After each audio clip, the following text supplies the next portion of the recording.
Այս հաղորդման ընթացքում դիտեք երիտասարդները, էկոլոգիան եւ ազդեցության գործիքները։ Երկիր մոլորակը մենք ոչ թե ժառանգում ենք մեր նախնիներից, այլ մենք պարտքով վերցնում ենք մեր ապագա սերունդներից։ Ինչպես ինքնուրույն գտնել օդի աղտոտվածության մասին տվյալները։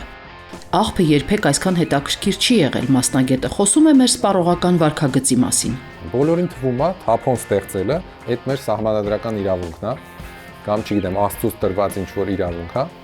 Եվ վերջապես, կլիմայի փոփոխություն կա, թե չկա։ Կլիմայի փոփոխություն կա եւ կլիմայի փոփոխություն եղել է երկրաբանական բոլոր ժամանակաշրջաններում։ Ստուգված է, դիտեք, որովհետեւ անմիջապես ձեզ է վերաբերում։ Մեղքս մեզ է գալիս, մեկ էլ Ամերիկային։ Մանրերը արանքում գլուխ են պահում։ Ողջույն։ Ամբողջ օրը հեռախոսի մեջ նստած են, համակարգիչներից ու խաղերից չեն պոկվում։ Ծանոթ քննադատություն է երիտասարդների հասցեին։ Մեզ արդարացնելու համար ասեմ, որ այդ տեխնոլոգիաները երիտասարդներից համար հասանելի են դարձնում համաշխարհային անցուդարձի մասին տեղեկությունները, օգնում ստուգել դրանք, արդյունավետ ձևով համագործակցել ավագ սերնդի հետ եւ օգտակար լինել նույնիսկ այնպիսի կարևոր թեմայում, ինչպիսին օրինակ շրջակա միջավայրն է կամ կլիմայի փոփոխությունը։ Այո, առանց համեստության մենք մեզ կարող ենք մոլորակի փրկիչներ համարել։ Ինչպես են երիտասարդները նկատում շրջակա միջավայրի խնդիրները, փորձում լուծումներ գտնել եւ ինչու է նրանց մասնակցությունը կարևոր։ Այսօր այդ մասին ենք պատմելու։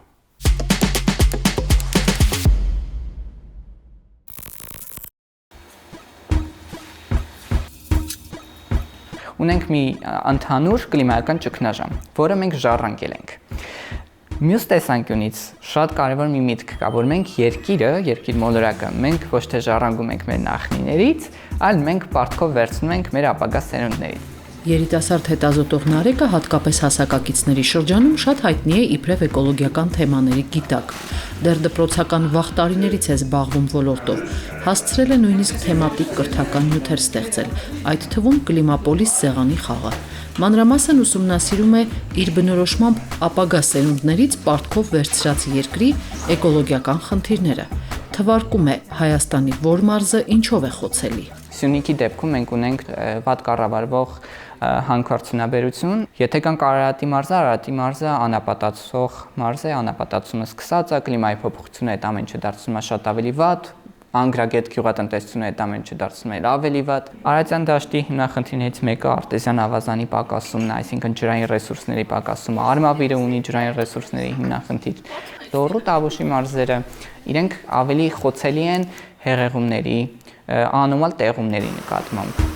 Շրջակա միջավայրի խնդիրները միայն բնության խնդիր չեն, դրանք սոցիալական, իրավական ու տնտեսական խնդիրներ են, ասում է Նարեկը, բերելով ամենաքիչը երկու օրինակ։ Հանքերը կառավարել այնպես, որ դրանց վնասը չգերազանցի օգուտը, կամ տնտեսական համակարգի մաս դարձնել թափոնների կառավարումը։ Թափոնը երբ որ մտավ աղբաման, իրեն վերցնում է մեքենան, տեղափոխում է աղբանոց։ Ինքը չի անցնում որևէ այլ մշակման փուլերով, որովհետև սա համակարգային պահանջ չի եւ նաեւ ամեն համայնքապետարան ինքն է որոշում։ Հայաստանը ունի 300 բաց աղբանոց, պետությունը մշակում է արտադրողի ընդլայնված պատասխանատվության մասին օրենքը, որ այս համակարգը կբերի, բայց դեռևս այդ ամեն ինչի ուշանում է, որովհետև կան նաեւ քաղաքական կարևոր ենթատեքստեր, որը ինչով է օրենք անդադ անցնում է։ Նարեկը չի շրջանցում նաև շրջանաձև տնտեսության թեման։ Տնտեսությունն էլ կարող է բնության նման անթափոն աշխատել, ոչ թե վերցնել օգտագործել դեն նետել, այլ օգտագործել վերամշակել նորից շրջանառության մեջ դնել։ Եվ էկոլոգիական է, եւ շահավետ։ Երիտասարդ հետազոտողը երկար խոսում է այն մասին, թե ինչքան կարևոր է, որ երիտասարդները հետաքրքրված լինեն էկոլոգիական խնդիրներով, բայց ձայն ունենալը մի բան է, լսելի լինելը ուրիշ բան։ Այն երիտասարդը, որը պետք է նստի սեղանի շուրջ եւ ներդրում չունենա կամ իր առաջարկները չլինեն այնպեսին, որ ինձ համար հասկանալի է որպես որոշում կայացնող, իսկ որոշումները կայացնողների լեզուն փողն է։ Եթե այդ ամեն ինչը բիզնեսի լեզվով չի, փողի լեզվով չի, տնտեսության, ֆինանսների եւ քաղաքականության, շատ դեպքերում դա կարող է չընկալվել անտեսվել, ուղղակի երիտասարդները դառնան այդտեղ դեկորացիա, եթե իհարկե կհրավիրեն երիտասարդներին։ Մենք անընդմեջ խոսում ենք կանաչ աշխատատեղերի մասին, մենք խոսում ենք փորձագետների տարբեր ոլորտներում կլիմայի փոփոխության հետ կապված փորձագետների սղության մասին։ Հայաստանում այդ հարցը շատ ակտուալ է, մենք ունենք շատ գրագետ փորձագետներ, ցավոք սրտի դրանց մեծ մասը ավելի մեծ տարիքի է եւ մենք կարիք ունենք երիտասարդ փորձագետների այս ոլորտում։ Երիտասարդները միշտ շատ ուրույն ձևով են տեսնում խնդիրը։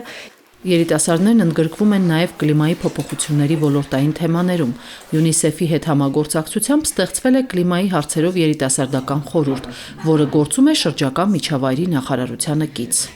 Մեր խորհուրդը ավելացրել է 2 կետ օրենքում։ Շատ փոքր քայլ է, բայց շատ էական ձեռքբերում, որ երիտասարդությունը կարողանում է իր ձեռքով դա անել։ Մենք ունենք նաև երիտասարդության քաղաքականության մասին օրենք Հայաստանում, որը որ վերջերս է ընդունվել ու շատ մասնակցային ձևաչափով ընդունվել եւ Հայաստանի գրեթե բոլոր երիտասարդները ուղղակի եւ անուղղակի ձևով ներդրում են ունեցել այդ օրենքի կայացման մեջ։ Ցավոք սրտի հենց այս մեր նոր սերունդն է, որ ամենաերկարն է ապրելու այս կլիմայի փոփոխության բացասական ազդեցությունների ներքո եւ վաղը մյուսօր իրենք են լինելու որոշում կայացնողները եւ շատ կարեւոր է որպեսզի արդեն այսօր մենք սկսենք իրենց կրթել, որպեսզի իրենց աշխարհայացք փոխվի։ Հայաստանցի երիտասարդները ներգրավված են միջազգային եւ տարածաշրջանային ծրագրերում, իրականացնում են էկոլոգիական նախագծեր էկոակումբների շրջանակում, փորձում իրենց համայնքները կայուն ու կենսունակ դարձնել։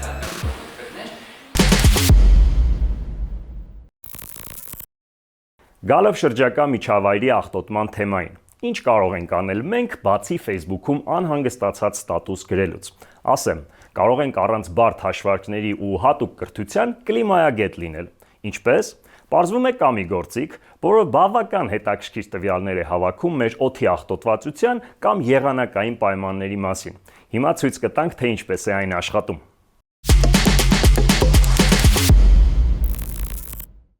Ողջույն, շրջակա միջավայրի խնդիրները առնչվում են մեր կյանքին եւ առողջությանը, ուստի շատ կարեւոր է տեղեկացված լինել այդ խնդիրների մասին։ Այսօր ցույց կտամ մի գործիք, որը Հայաստանում տեղադրված հատուկ սենսորների միջոցով մեզ փոխանցում է կարևոր տվյալներ եղանակի, օդի աղտոտվածության, քամու արագության վերաբերյալ։ Google-ում որոնում ենք climate.net.am կայքը եւ մուտք ենք գործում։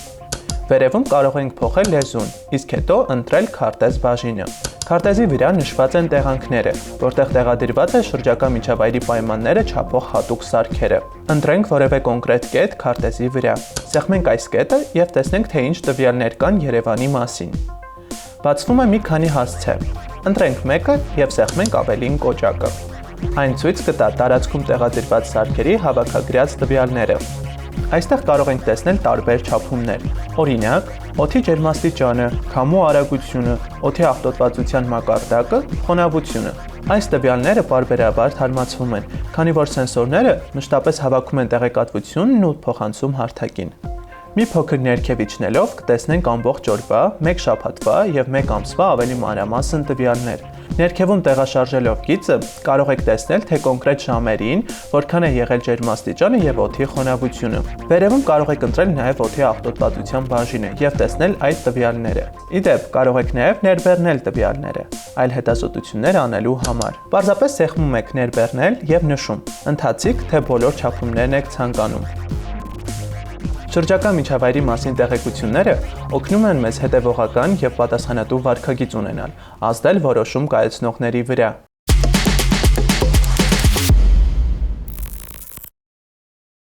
Ստույգ զրույցի իմ հյուրը Հայաստանի ամերիկյան համալսարանի Հակոբյան բնապահպանական կենտրոնի փորձագետ Հարություն Ալպետյանն է։ Ողջույն։ Ողջույն։ Բարև եք եկել մեր տաղավար։ Շնորհակալություն։ Եթե դիտարկենք աշխարհը, այսօր որոնք ենք համարում ամենալուրջ բնապահպանական խնդիրները, որոնք ազդում են մարդկանց առօրյայի վրա։ Ընդհանրապես խնդիրների մասին խոսելիս երկու մեծ կտոր կա՝ փոփոխվող կլիմա եւ աղտոտում։ Աղտոտումը գնում է արդեն շատ sense տարբեր ճյուղավորումներով, խոսում ենք հողի աղտոտման մասին, ջրի աղտոտման մասին եւ օդի աղտոտման մասին։ Այո, կլիմայի փոփոխության այս համատեքստում կա երկու կարևոր բան՝ մեղմում եւ ադապտացում, հարմարվողականություն։ Մեղմելու ոնց որ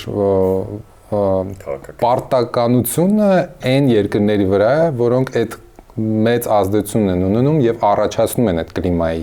փոփոխությունը։ Մենք որպես միթիկա երկիր շատ մեծ ներդրում չունենք այդ կլիմայի փոփոխության մեջ,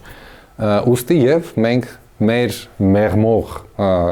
քայլերը եւ միջոցառումները առանձնապես կլիման չեն մեղմի, քանի որ կլիման համաշխարհային, կլիմայի փոփոխությունը համաշխարհային երևույթ է։ Դրա համար աշխարհը դա լավ հասկանում է եւ մեր նման, մեր չափի երկրների համար ավելի շատ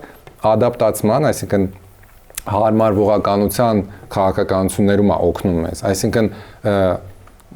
էսա գաղափարը հիմնական, որ դե հա կլիման փոխվում արդեն եւ այս ազդեցությունները կան, ասենք օրինակ երաշտներ, ավելի քիչ ջուր, չգիտեմ, սեզոնայնության փոփոխություն եւ այլն, ինչ անենք, որ այս երկիրը շատ չտուժի դրանից, այսինքն հնարավորինս պատրաստ լինի այդ արդեն անխուսափելի փոփոխություններին։ Ինչ ազդեցություն կարող է ունենալ սոցիալական մեդիան բնապահպանական հարցերում ու որ օղակում իր ազդեցությունը լավը կլինի, այսպես աղմուկի հարցով, թե ինքը հնարավոր է նաև հարցեր լուծի ամբողջական, որ տեսանկյունից իր ազդեցությունը արդյոք կա։ Ես կարծում եմ բոլոր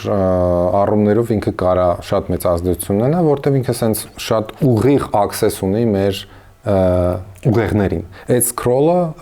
ուղղակի ինքը դոպամին է առաջացնում։ Այսինքն շատ արագ, այո, ինքը էժան դոպամին է, ասենց ասենք, հա, ցավոք սրտի։ Եվ մեծ հաշվով տարբերություն չկա, ես ասենք ինչ եմ սկրոլ անում։ Եվ եթե ես սկրոլ եմ անում, ավելի լավ է իմ սկրոլին Երևան, այո, բնապահպանական թեկուզ անորակ, բայց բնապահպանական թեմաներ, օրինակ կամ, չգիտեմ, մարդու առողջությանը, այսինքն ոչ թե ինչ որ անիմաստ կոնտենտ, հա, բովանդակություն, այլ օքեյ, վախենալու պեստիցիդների մասին, չգիտեմ, անտիբիոտիկների մասին, հա, ասենք ձուն, որ մենք ուտում ենք, մեկ էլ վատ չի լինի բոլորի իմանան, որ ուտելով օրինակ հիմնականում մեր արտադրած ձվերը, հավկիթը Հայաստանում արտադրված է, մենք օգտագործում ենք, մենք սպառում ենք անտիբիոտիկ, որը հետո բնական պահպան չէ, ոչ բնապահպանական, ոչ, կերը, որը տալիս են հավերին, պահպանակում է անտիբիոտիկ, որ հավերը չսատկեն, որ բիզնեսը չտուժի, որ հավկիթի գինը մնա ցածր։ Այն հավկիթը, որը չունի անտիբիոտիկ, ինքը ռիսկային է, այսինքն կարա ինչ-որ մի հատ հիվանդություն իրան տան եւ ամբողջ ասենք միլիոն հավը սատկի, եւ այն ուստի եւ այդ ռիսկերը եթե դնում ես այդ հավկիթի գնի մեջ, հավկիթը դառնում է ոչ թե 50 դրամ, այլ 300 դրամ։ Ես օրինակ ուտում եմ, օքեյ, գովազ չենք անում, կան հավկիթ Հայաստանի սուպերմարկետներում, որ վրա մեծ տառով գրված է՝ չի պարունակում հակաբիոտիկներ եւ GMO։ Կարող ենք սա հիշել, կարծում եմ։ Հավկիթը արժի 300 դրամ։ Ես էլ նախընտրում եմ ուտեմ ոչ թե ամեն օր ձվածեղ, այլ շաբաթը 2 անգամ, բայց այդ հավկիթը։ Իսկ այն գյուղինը, որ գյուղինը ես աշխատում եմ չուտել, հա, ես վախենում եմ գյուղի տնական կաթից, գյուղի տնական հավկիթից եւ այլն, որտեվ գյուղը, եթե եղել է գյուղում, գյուղը նշանակում է ինչ, հա, ասենք հավա իր համար, այո, կարող է մեկ-մեկ էլ ցորեն ուտի, բայց հիմնականում ինքը վազում է հարևանի տուն, ճանապարհին մի հատ տրակտոր, ասենք, որ յուղը ծորացել է, ինքը դրա տակ ինչ-որ ворթ է գտնում ուտում է, այսինքն բացարձակ անվերահսկելի, այո, տնական մաքուր ձու։ Վերջերս մի այսպեսի միտք լսեցի, որը իմ ուղեղում ինչ այդ չէր եղել, որ ինչու ստեղծել աղբ։ Ոչ թե մտածենք աղբի միայն տեսակավորման մասին, այլ աղբի ստեղծման պահից սկսած դրա գոյությունը կչացնենք։ Հա, շատ հնարավոր է հայկական իրականությունում ու ոնց։ Հա, իհարկե։ Ստեղ կա երկու շատ կարևոր բան։ Նախ, այո, դա շատ ճիշտ մոտեցում է ու դա շատ համահունչ է այսպես կոչված թափոնների կառավարման հիերարխիային,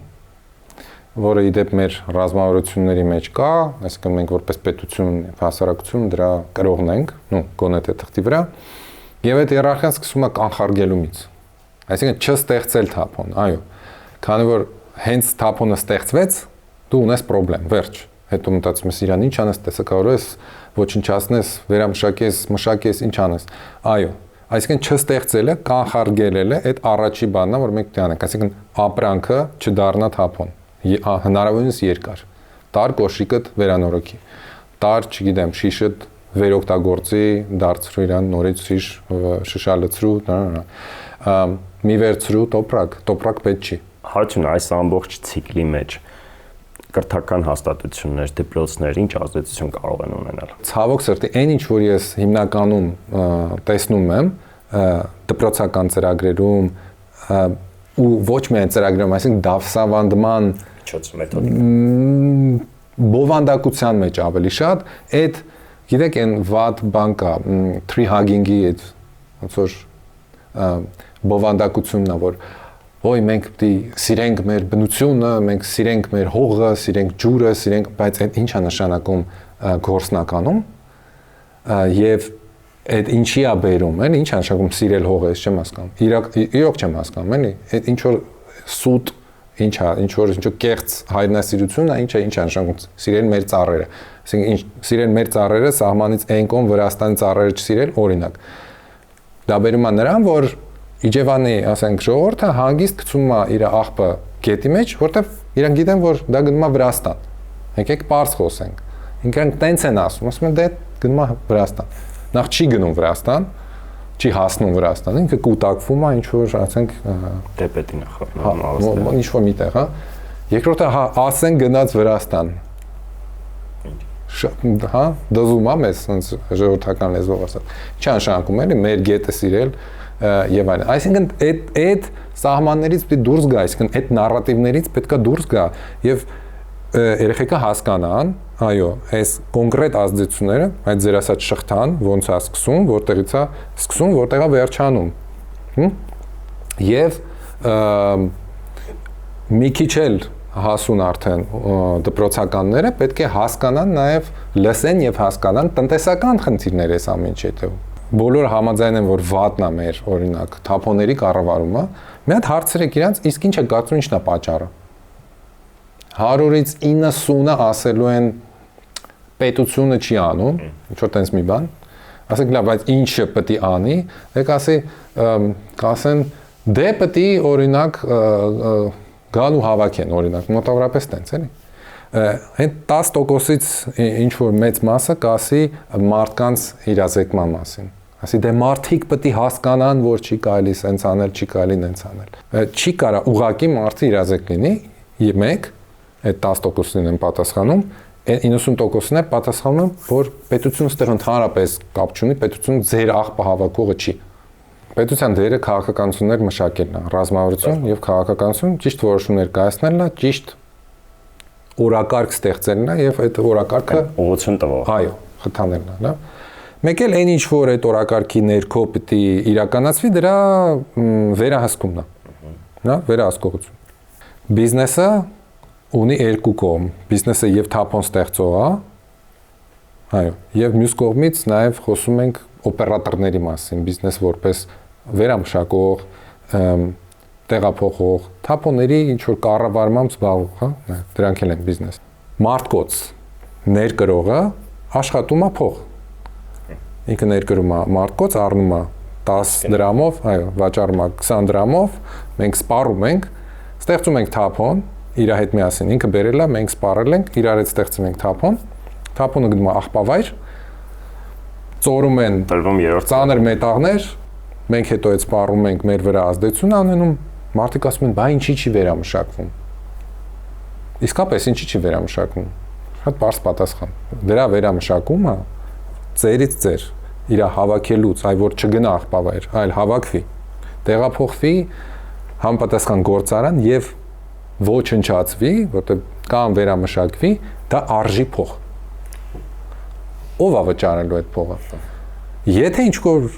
մեկը վճարի այդ բանի համար, դա կարվի։ Դուք ունեք լույս, որովհետեւ վճարում եք այդ լույսի համար, էլեկտրականության։ Դուք ունեք տանը ջուր, որտեղ վճարում եք։ Դուք ունեք գազ, որտեղ վճարում եք։ Այն պահին, որ դուք չեք վճարում, ձեր լույսը, գազը, հեռախոսը, ամեն ինչը կտրում են։ Այսինքն հասարակությունը նույնիսկ պիտի պատրաստ լինի վճարի աղբյուրը։ Այո, եւ եւս 10 անգամ այո։ Մեր հասարակությունը ունի շատ տարօրինակ վարքագիծ կամ մոտեցում վերաբերմունք թափոնների կառավարմանը։ Բոլորին թվում է թափոն ստեղծելը այդ մեր սահմանադրական իրավունքն է, կամ չգիտեմ, Աստծուց տրված ինչ որ իրավունք է, ու տենց թափոն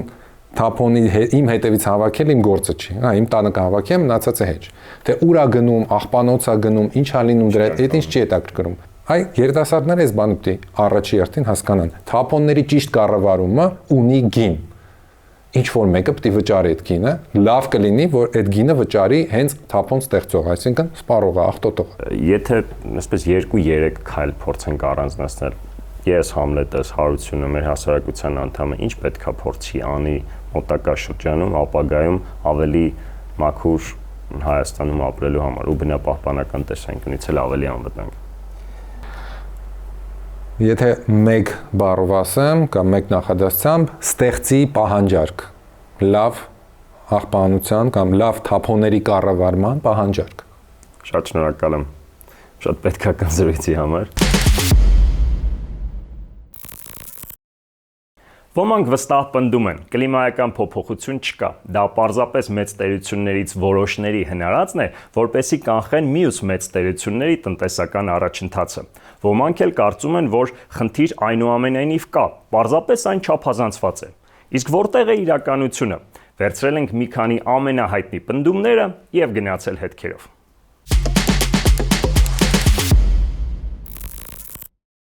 Ինչպիսին կլինի ձեր արձագանքը, երբ մարմնի ջերմաստիճանը դառնա 38 աստիճան։ Իհարկե, միանգամից կմտածեք, որ հիվանդացել եք։ Վստահ եմ գլոբալ տաքացման մասին շատերդ եք լսել։ Իսկ չեք լսել, ինչ գլոբալ տաքացում, դա միֆ է։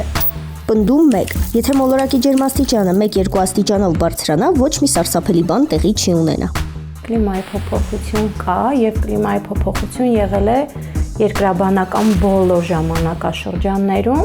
Պարզապես ներկայումս մարդու ազդեցությամբ այն տեմպերը ավելի արագացել է։ Եթե ես խոսում եմ երկրաբանական ժամանակահատվածներում միլիոնավոր, 100,000-ավոր տարիների մասին, ապա հիմա այդ ջերմաստիճանի բարձրացումը տեղի է ունենում տասնյակ տարիների ընթացքում, եւ դա է մեզ ամբողջությամբ անհանգստացնողը։ Ջերմաստիճանները 150 տարվա ընթացքում միջինում բարձրացել են արդեն 1.3 աստիճանով, իսկ Բևեռում, հյուսիսային Բևեռում նույնիսկ 2 աստիճանով, իսկ դա բավականին լուրջ թիվ է։ Հիմա կասեք 1 աստիճանը ինչ է, չէ՞, բայց հարցը այնտեղ է, թե այդ 1 աստիճանի բարձրացման արդյունքում երկրագնդի վրա ինչքան ջերմություն է մնում։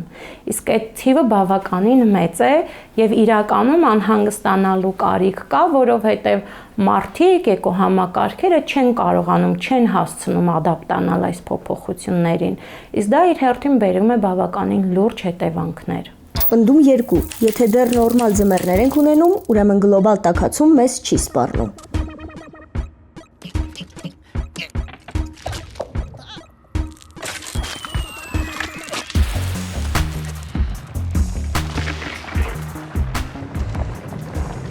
Իրականում, երբ որ ասում ենք գլոբալ տաքացում, բոլորին թվում է, թե պետք է միանգամից ջերմաստիճանները բարձրանան, տեղումներ չլինեն, հա,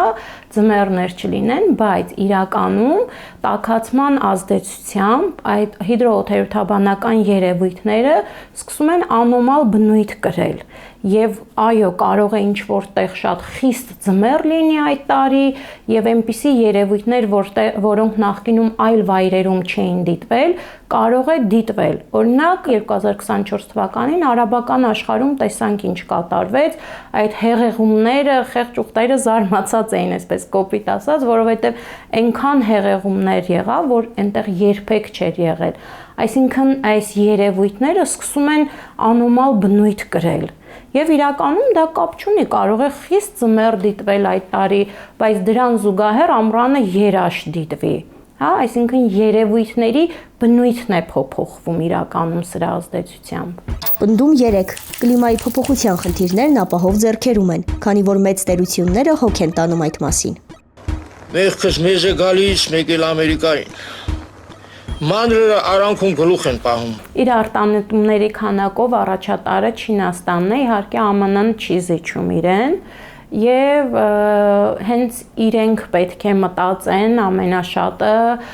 կլիմայի փոփոխության մասին, բայց վերջերս տեսանք ԱՄՆ-ն ինչ քաղաքականություն որդեգրեց, հրաժարվեց բոլոր պարտավորություններից, բոլոր կոնվենցիաներից դուրս եկավ եւ ասես չեմ մասնակցում ոչինչի։ Առողջ եղեք, հետևեք մոլորակի ջերմաստիճանին եւ թող սառցե դարաշրջաններն ու կլիմայական կատակլիզմները լինեն միայն էկրաններին։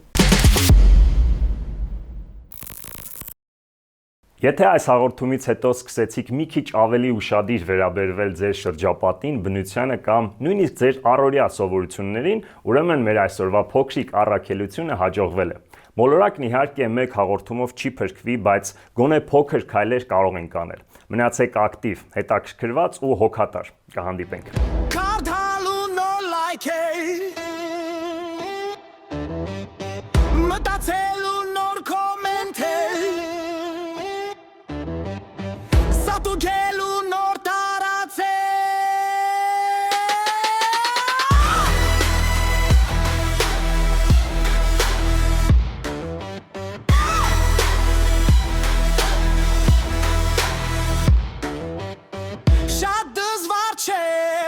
Ասում են անհարմար է ու քանի այդպես է կլինի սուտ լուրը մեր պատասխանը սուտ լուրերին սուտված